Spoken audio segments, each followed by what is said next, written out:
This is a Sports Catastrophe production. Hey there, Heather Ho there. It's Jeff Cutter Diamond. Welcome you to another Sports Catastrophe birthday boy. I know this birthday boy is deceased and all that, but the rules of thumb is that once I do a birthday boy or on this day about a person, I can't repeat it in the 4-year cycle. But anyway, it's November 17th, and this guy was born November 17th, 1944.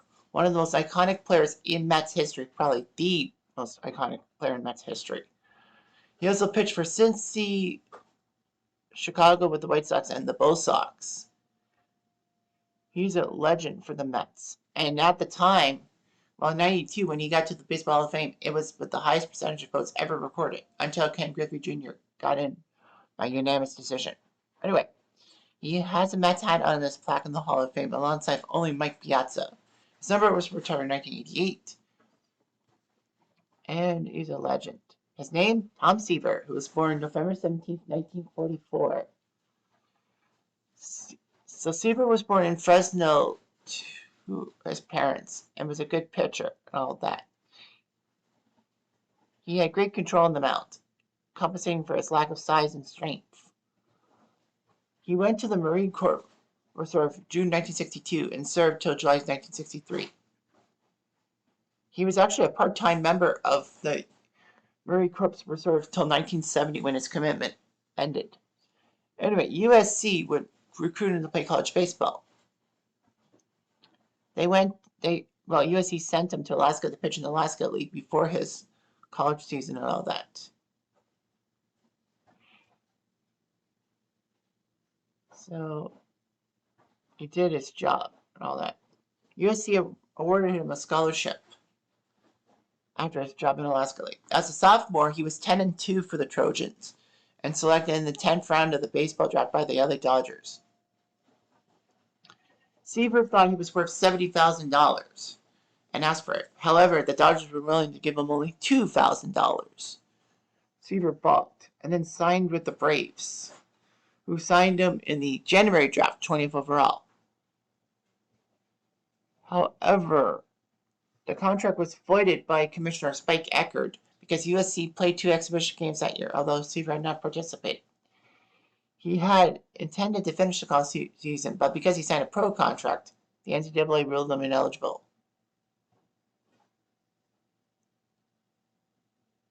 After Seaver's father complained to the commissioner about the unfairness of the situation and threatened a lawsuit, Eckert actually ruled that if teams could match the Braves' offer,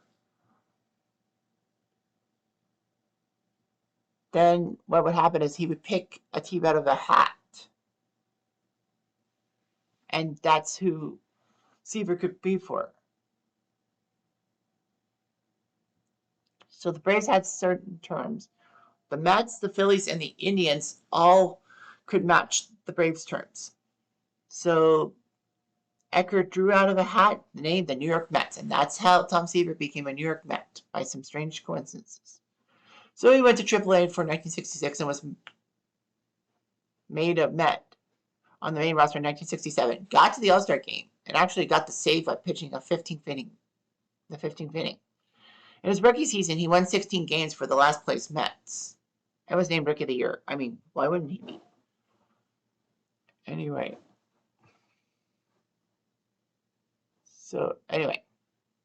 Seaver would start for the Mets on opening day 1968, winning 16 games and pitching over 200 strikeouts for the first time.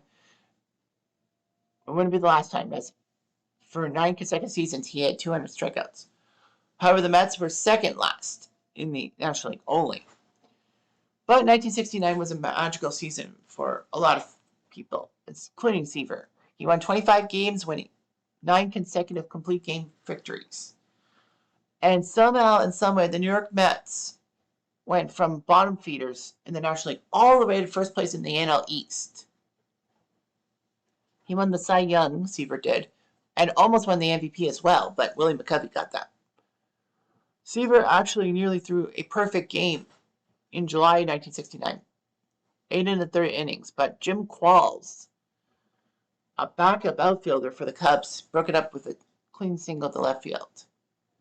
Seaver was one of the stars of the '69 team that turned everything around, made the miracle Mets. In the NLCS in Game 1 against Phil Niekro of the Braves, he beat him 9-5.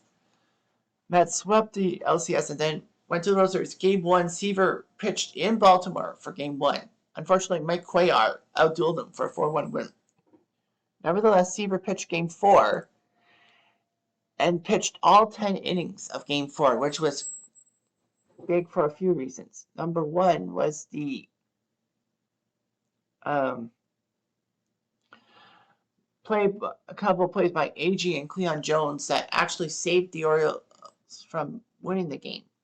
And also the fact of the whole J.C. Martin incident in which he allegedly ran inside the baseline, which you can't do, and Baltimore bobbled the ball, and the Mets won that game 2-1.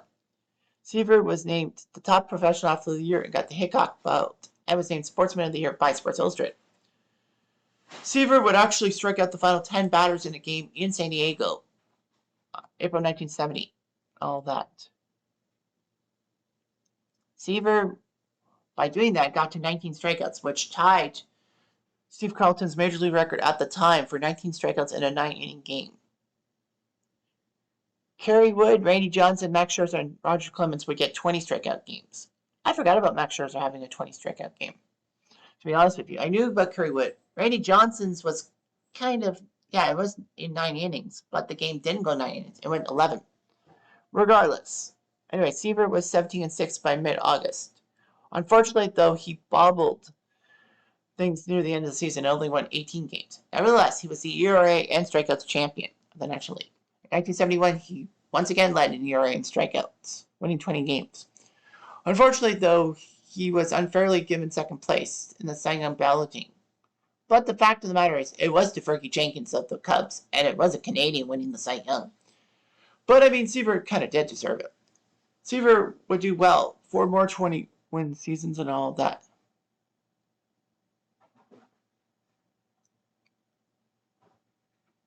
Anyway.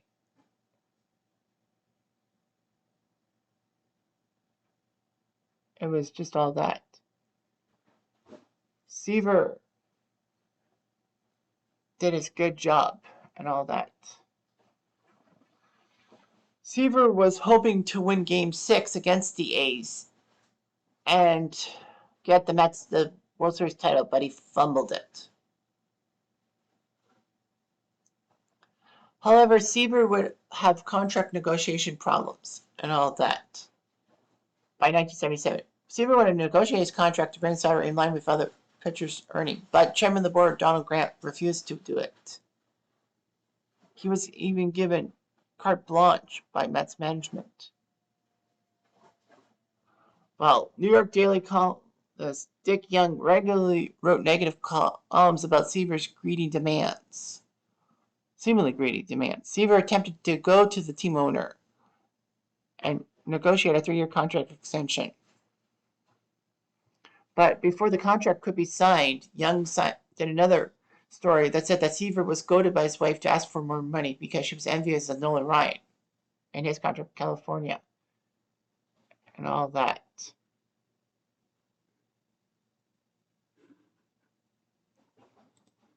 So, yeah, that was just huge and all of that.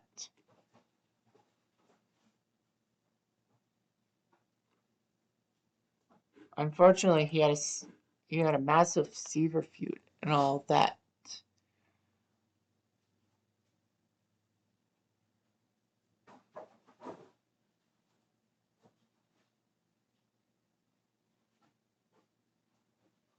Yeah, they had actually agreed on a contract extension, but following the column, Seaver said the deal was off and all of that.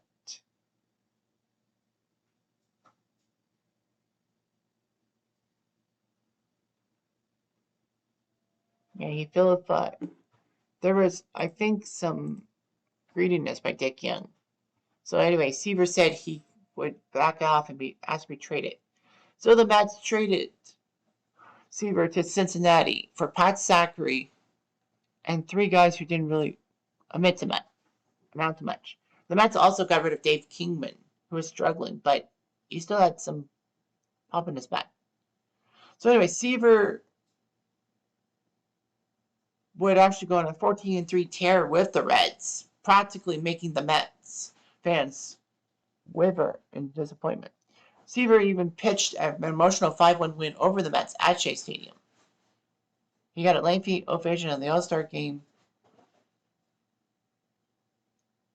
And with his departure from New York, there was a lot of negative fan reaction, and the Mets practically were the league's worst team and all of that. Mets attendance would dip down to 9,700 fans per game by 1979. Donald Grant was fired after 1978. And all that. Shea Stadium acquired the nickname Grant's Tomb and a sardonic nod. All that. Seaver did throw 5-1 hitters for the Mets and finally got his no-hitter for the Reds at home against the Cardinals, June 16, 1978. His only no-hitter. He helped the Reds win the NL West in 1979, but couldn't beat those Pirates in the LCS. And in 1981, the Reds looked good. He was 14-2, losing the Cy Young to Fernando Valenzuela. Unfortunately for Cincy, even though they had the best record in the major leagues, there was that pesky midseason strike in which they made it a 2-half season.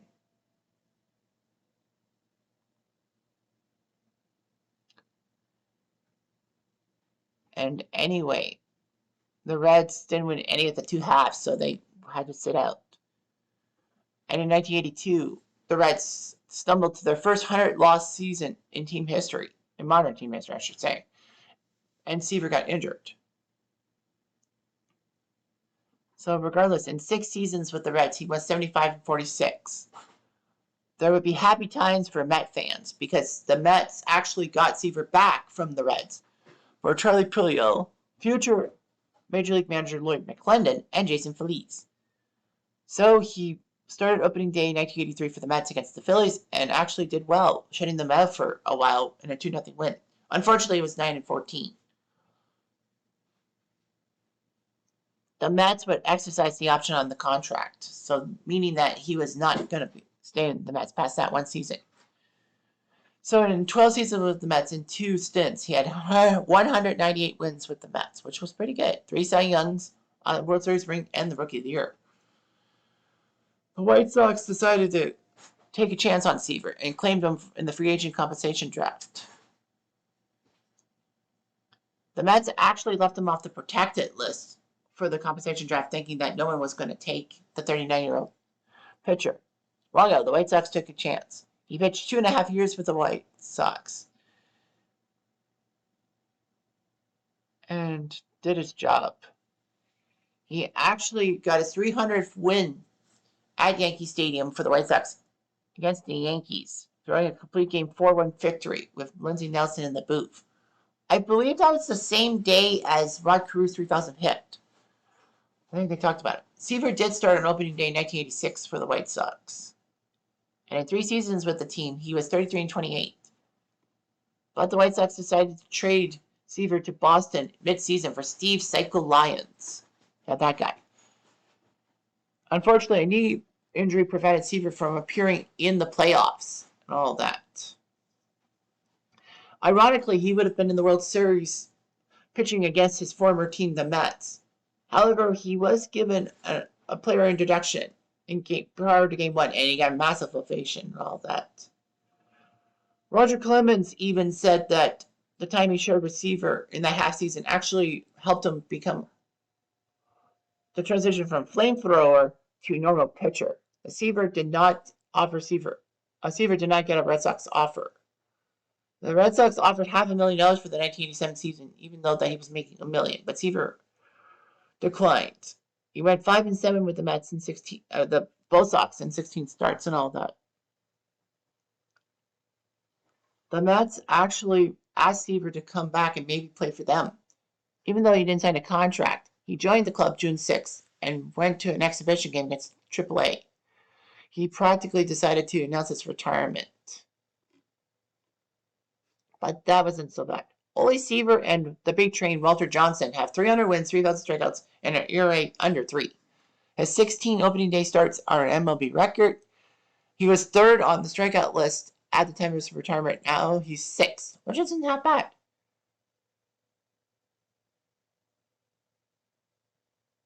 So anyway, he still owns the record for most consecutive 200 strikeout seasons with 9. Not even Nolan Ryan did that.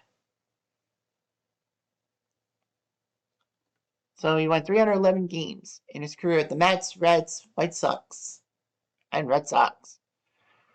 The Mets retired Seaver's number 41 in 1988, and Seaver got to the Baseball Hall of Fame for 98.8%. He was named on 425 of 430 ballots. It was revealed that of the 5 ballots that he was not named on it, 3 of them were actually blank votes, protesting the Hall's decision to make Pete Rose ineligible for consideration. One ballot actually was sent by a writer who was recovering from open heart surgery and failed to notice Seaver's name. And the other writer said no because he never voted for any player in their first year of eligibility. Nevertheless, that was a record until Griffey broke that mark. All that. He threw the ceremonial first pitch of Citi Field, Mets, when it started in 2009. And he would throw out the ceremonial first pitch of the 2013 All-Star game at Citi Field. He had a broadcasting career. He was actually a World Series analyst for ABC in 1977 and NBC in 78, 80, and 82, despite the fact he was an active player. And he even called the NLDS and NLCS of 1981 for NBC alongside Dick Enberg, even though Seaver was an active player. But yeah, he did that when the Expos were in the playoffs. He would work one season for NBC as color commentator to Vin Scully's coverage in 1989. After Joe Garagiola left NBC, color commentating, Seaver was the top guy. He called the All-Star game in the NLCS. All that too. He would actually work for the Yankees and Mets, telecast on WPIX Channel 11, making one of 3 sportscasters to do so, but both the Mets and Yankees, alongside Fred Healy and Tim McCarver. So he married Nancy in 1966, having 2 daughters.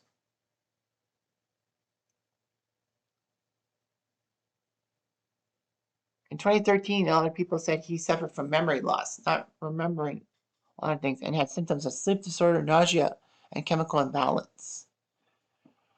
Unfortunately, it was revealed that Seaver had dementia and would retire from public life.